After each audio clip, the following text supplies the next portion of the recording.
Okay, so this song is Beautiful Saviour with Planet Shaker. It's a beautiful song. But for this song, the bass is actually pretty hard. And the reason why it's hard is because the bass player in the song has a 5-string bass. And people that have 5-string basses are usually amazing bass players that add in a lot of fills and all that spicy pizzazz. And that's exactly what the guy does in this song.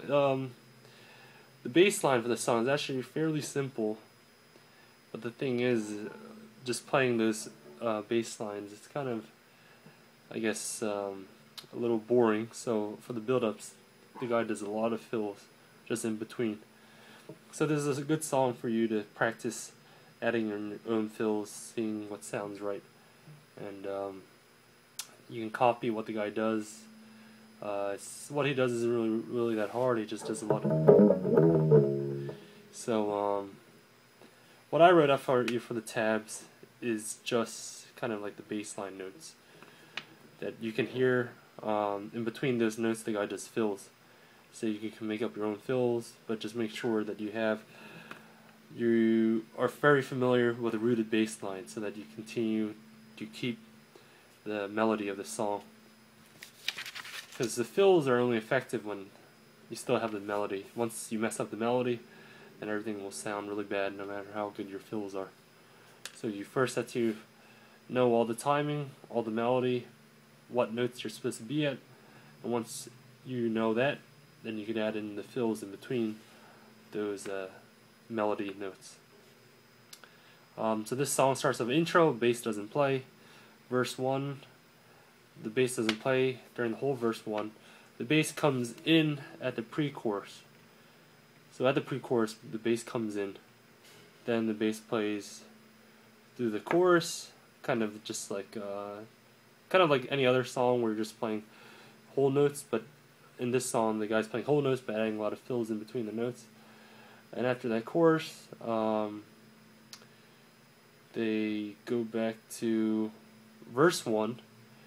But they only play half of verse 1. So once you play verse 1 the second time, the bass also plays during verse 1, but only the half of the verse 1. And from the half of the verse 1, they go back into pre-chorus, chorus, bridge, and back to chorus. Alright, so let's play the song. We're probably not going to demonstrate much here, because you can probably listen for yourself and just follow the bass line.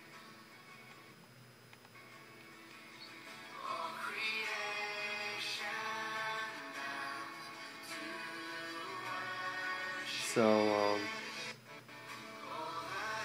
this is E9. So this is the pre-chorus where the bass comes in. A7, E9, 4,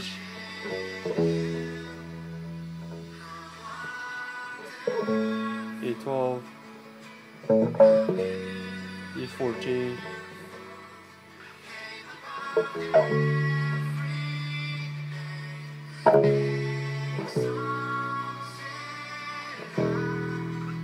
E5, E4, 2, E2, slide up to E9, E10,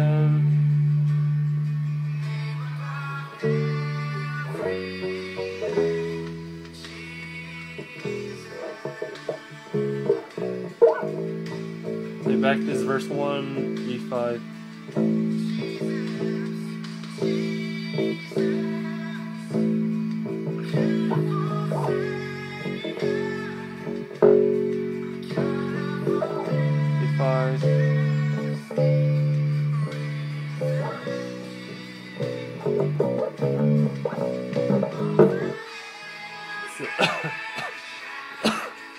So that gives you an idea. I mean, the bass line is very simple for the song, but what makes it hard is the fills. And as you can see, once you go back to just listen to the way the rhythm is in the song too. It's kind of like a poppy. It's like almost like a waltz type rhythm. So basically I'll play the chorus again and you can just put some fills in there.